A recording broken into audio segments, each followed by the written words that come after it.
Well, hello there. It is great to see you again, and welcome back to another installment of Lessons by the Lake, the Oswego Private Wealth Show. I am your host and moderator, Ryan Ruff, and as always, we have the star of our show, Mr. Bob Bedritis, the managing director over at Oswego Private Wealth. He'll be joining us for another wealth management-related discussion. That's what we do here on the show. We're taking those same conversations and strategies and solutions that Bob is working with, with his clients over at Oswego Private Wealth, and we're bringing them to you right here on this podcast. So today we're going to be diving right back into the family businesses. So, if you've spent the last few episodes with us, we've talked about the different, wealth planning strategies and dynamics really that exist within a family that has significant assets at their disposal. And this is, the type of client that Bob works with regularly in his practice. Today, we've got a really unique topic dialed up for you. Today, what we're going to be doing is we're diving into 5 critical wealth planning mistakes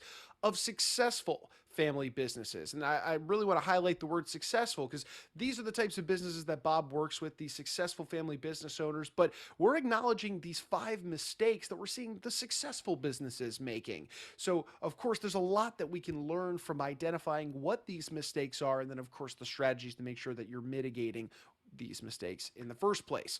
So, let me frame it up this way real quick. Running a successful family business, you can imagine it. Of course, it goes with a ton of working hard, but you also want to work smart.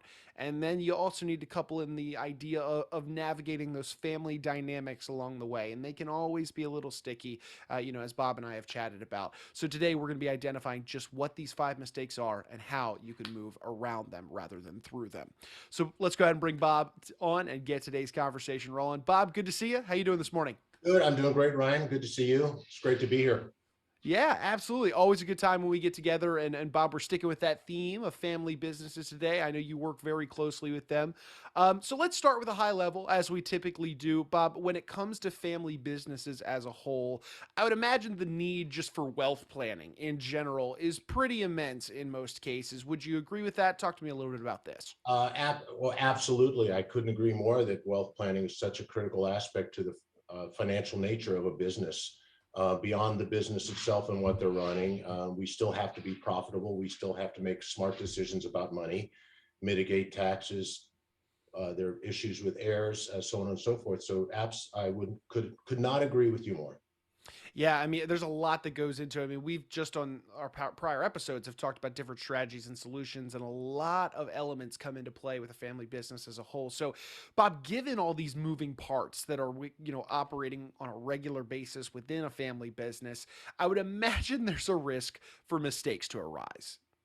There are a lot of mistakes, and we've really identified 5 major mistakes. Not that that number couldn't be bigger in some instances and things, but we've identified over the years of working with our clients what I would call the 5 key mistakes that business owners often make. And this subject is near and dear to my heart because I have made quite a few of them myself over the years of running a different businesses and selling different businesses over the years.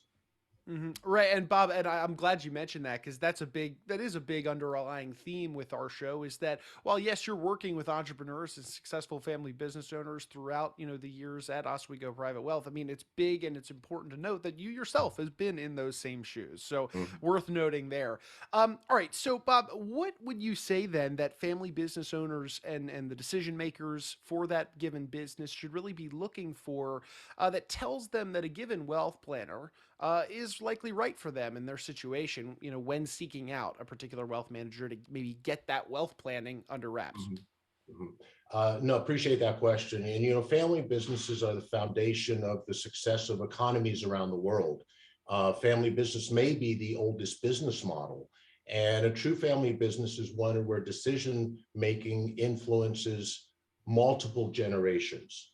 And I think that's the lens that we need to look at it through. And so the first mistake that I typically see when I engage into a client is is just the idea of, are they choosing to work with the right wealth manager?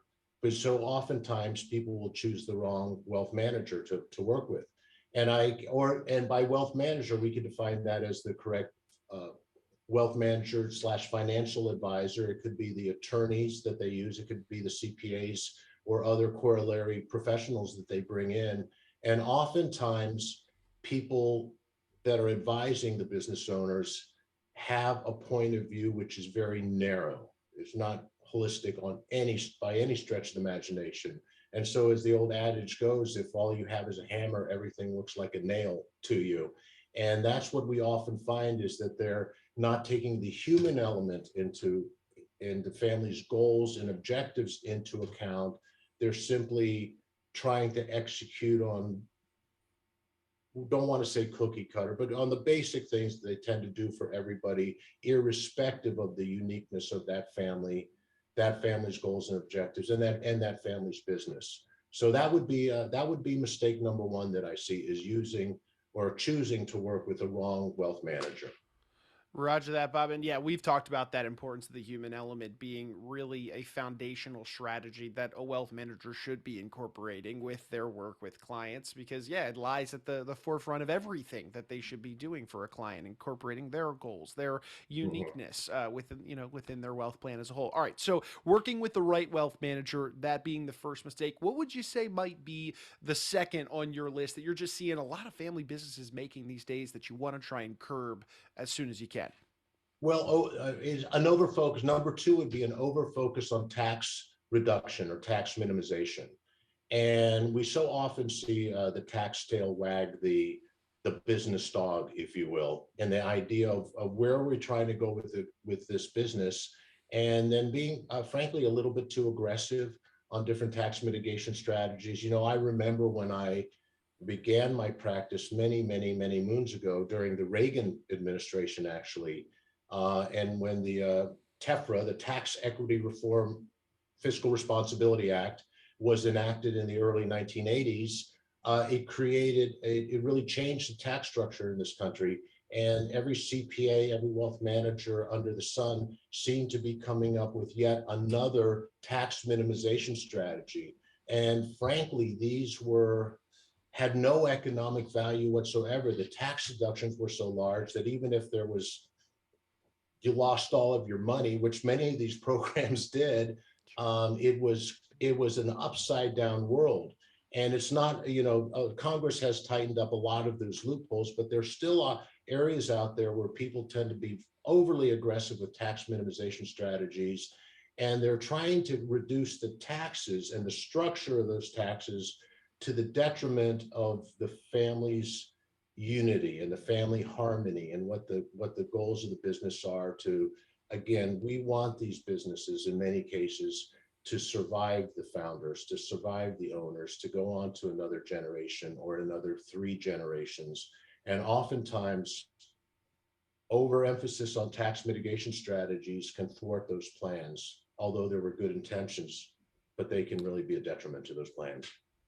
Roger that. Bob, you had mentioned something there, that idea of family harmony, and boy, is that ever so important in running a successful family business. I mean, the family, it's in the name, it's in the title right there. Harmony Mhm. is so important to have, which kind of leads us beautifully into that next mistake that I know you're going to be listing today, and it's this idea of really that inner relationships and inner discussions that are happening within a family about the wealth. Talk to us about this third mistake on this front. Yeah, and again, I was this probably is the most glaring one where I've been the most guilty of over the years, and I've repented, I've changed my ways, and I could talk about a little bit what forced me to change my ways. In many ways, I was moving in that direction, but I want to back up just a little second to that first one of choosing to work with the wrong wealth managers. When I've referenced in previous podcasts of my father and mother, both entrepreneurs, and my father's entrepreneurial business, which, and I'll tie in the first one and the third one with my dad and myself big time with this third one. But in that first one on working with the wrong wealth manager, my father, who was a smart guy and ran a really great business, he relied on certain legal advice that maybe wasn't the best, and put him in down a couple of roads that he had to backtrack and retreat from. But he also relied on financial advice that was, even at the time when, I'm a teenager at the time watching this, it seemed cool to me, but a little bit crazy. Like, for example, when my father ended up being a majority shareholder of an international hockey league team. And so my dad owned a pretty big chunk of the Columbus Checkers, which was a great IHL team, International Hockey League team, very high-end professional level. And it was kind of cool to have all the hockey players come over to our house for Christmas parties. I think they were a fun crowd for a teenage guy like me to hang out with. But things like that, and of course, you can only imagine that owning a hockey team probably wasn't the most lucrative thing my dad did. I actually don't know how that ended up, which ties into the third mistake people make, which is just being secretive, right? Many entrepreneurs, they're self-made men, they're self-made women. They do what they do in an independent fashion.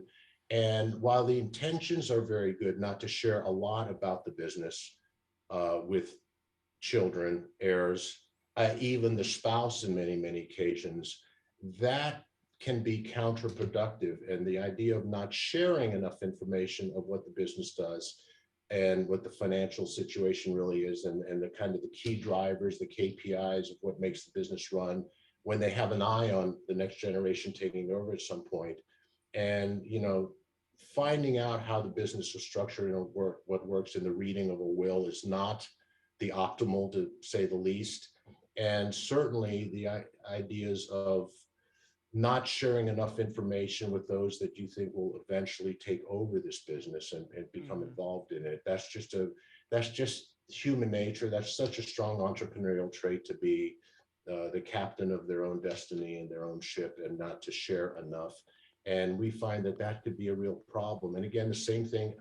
And that's the one that I was so guilty of as I worked, not only what the transition from corporate America, from Wall Street, into a couple of different businesses I had before we founded Oswego Private Wealth Management. I did exactly the same thing. I didn't appreciate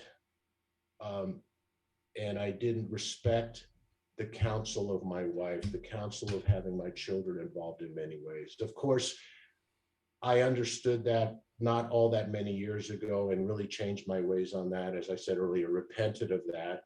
And then, of course, when my son Eric was brought in the business as a partner, it was just fascinating to me as I bring in Eric into this business, and I'm just sharing everything about how this business runs and what it runs, just to see that look in Eric's eye, and a few comments of like, "Gee, Dad, I had no idea that this is how you do things." And it just illustrated, just magnified it yet again. Is like, what a numbskull, what a knucklehead I was. I could have, should have been sharing all that all along. So I'm doing that, and of course that's me. But we certainly see that with our clients very, very often, where they're just a little too secretive, much too secretive, frankly, in terms of what they're sharing. And with that said, you don't want to overshare. There's something, the kids don't need to know everything about the business, because we don't want to incentivize them in order to go, maybe like I did with Eric. I wanted him to start out and put a decade, 15 years in private industry himself, and to kind of, earn his stripes and become a good financial guy, become a good business leader in his own right before he came into the business, right? No silver spoon in this case, right? And many business owners look at it that way. But there is a time to bring in more information to that next generation, and not with discretion. We just need to be smart about how much we do share, but some more sharing probably needs to go on. Bob, this really is an interesting one. Because in most instances, the business owner being secretive, in their own mind, they're shielding, from all sorts of The instinct is great. They're right. protecting. They're shielding. They're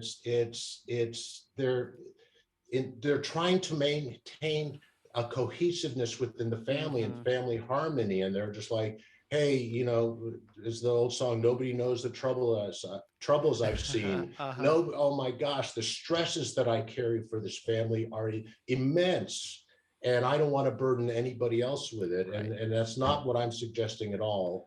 But sometimes the value of counsel and just to lighten the load a little bit, because Mm-hmm. many business owners, and I've experienced this, it's a to be an entrepreneur can be a very Sure. Yeah. lonely exercise, if you will. And you say, who are my counselors? Who's my board? Who do I share with? How much can I share with my family? So anyway, I'm saying a lot about this, and I've probably said enough, but that being secretive is that third mistake. Yeah, yeah. No, and it's good, and it's worth taking the time to really unpack that one, because there's a lot that goes into it. So, Bob, let's shift now to that fourth mistake that you're seeing, clients make, or just family business owners as a whole. What do you see on this front? Well, it's the failing to keep accurate and up to date plans. Mm. This is not a one and done by any stretch of the imagination. And and things change economically, politically, socially, things change, tax laws change, the business environment changes. Think back to when COVID started, what a business plan looked like, and then go look at all of the iterations of business plans. Many businesses didn't make it, by the way, as we all know. Many thrived throughout that, and it was the nimbleness of being able to adapt and change to the environment. Well, the same thing holds true to your wealth management plan. Are your trust documents, are your articles of incorporation, or is your LLC, is everything up to date? Is the structure still correct? Are the investments, whether it's through the 401k plan or your other personal investments, are they appropriate for this particular period of time? And so it needs to be staggered. It can't be a 3-ring binder. You put it on a shelf, you never look at it, we're done, one and done. Hmm. It needs to be an ongoing process, which is like, I'm evangelical in my plea, my admonition to stress test, to review plans periodically. And as I had mentioned in a previous podcast, the high percentage of family offices, those with full staffs, big payrolls that focus only on the finances of one family, those with 500 million or more, tend to stress test those plans and bring in a third set of eyes to take a look at what's going on. And in the same sense, I think every business owner should stress test their financial planning, their wealth management planning, from legal, accounting, financial, on a periodic basis, to make sure that everything's still up to date and it's still serving the family in the manner that they had originally set up. I'm so glad you mentioned this one, Bob, because I mean, yes, take a look at the last few years that we've all experienced. Things change. It's that simple. So obviously, your wealth plan will likely be changing with that. But let me ask you this then, Bob: for those families that may have an outdated plan and they're working with an outdated plan at the time, what should they do? What would the course of action be that you would recommend for them to take? Well, first is intention. First, the intention is to decide Mm-hmm. that we need to go through this process and stress test our plans. And because manana is always a good answer for these things. There are more pressing problems in most businesses than to go back foundationally and to the basic plan of that business, its wealth management plan. And that is, to not be too self-serving, but that is the core and the beginning of every relationship that I have, is to do a full, accurate, and complete stress test on every moving part of that business. It's a very in complete stress test that we do. And then we go back periodically and we stress test our existing clients and their existing plans to make sure that those are still up to date. But that's foundational step number one. And I believe I mentioned in another podcast that uh, business owners, I had a business owner who told me a story once that I've never forgotten. And it was more anecdotal, but Bob, before we started working together, he said, uh, and in my business, I work overtime. I'm laser focused on tearing down those silos in between the functional areas of my business. I want accounting talking to shipping. I want shipping talking to sales. I want everybody on the same team talking to each other and working together. And yet, again, this before I began the relationship with this particular client, he said I had an issue in my wealth management plan, and I never knew who do I call my lawyer? Do I call my CPA? Do I call my previous financial advisor? Who do I talk to? Because nobody was cohesively integrated and speaking to one another. And so I would make the case that I'm the right starting point for most of the reviews and the stress tests. And then from there, we determine what other team members, legal, accounting, insurance perhaps, come into play to complete the plan and to make sure that the family's up to date on what they're trying to accomplish. Alrighty, so we've walked through four really big mistakes, Bob, that you're seeing. Is that first one being the idea of not working with the right wealth manager. The second, that over focus on tax mitigation strategies, because there's so much more that goes into the overall wealth plan and the strategies in place. So that over focus can come back to bite you when you're looking at tax mitigation as a whole. That third one, and this was the one we spent a decent amount of time on, that idea of being secretive within the family dynamics of the business and the numbers that go along with everything. And number four, that idea of keeping your wealth plan up to date as circumstances are changing, because they're bound to change. Bob, let's bring it home. What do you see as kind of the fifth biggest final mistake that successful family business owners are making these days? Well, it's the belief that the sale of family business means failure.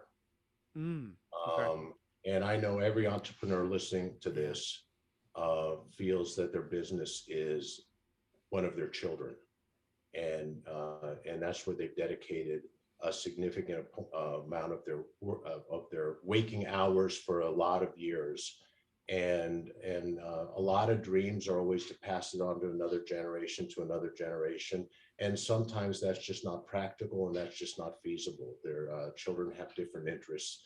Maybe they don't have the right qualities, the skill set, and they just don't want to be involved in that business. And so there are kind of two sides to that coin, Ryan. One is just the idea that you view this as failure because, I failed. I built a significant business, cash flow beautifully. I'm selling it for a very high multiple, a very high EBITDA, a very high price. And nonetheless, I feel like I failed because my children didn't have an interest to take this over, or I didn't feel they were qualified to take this over and run it.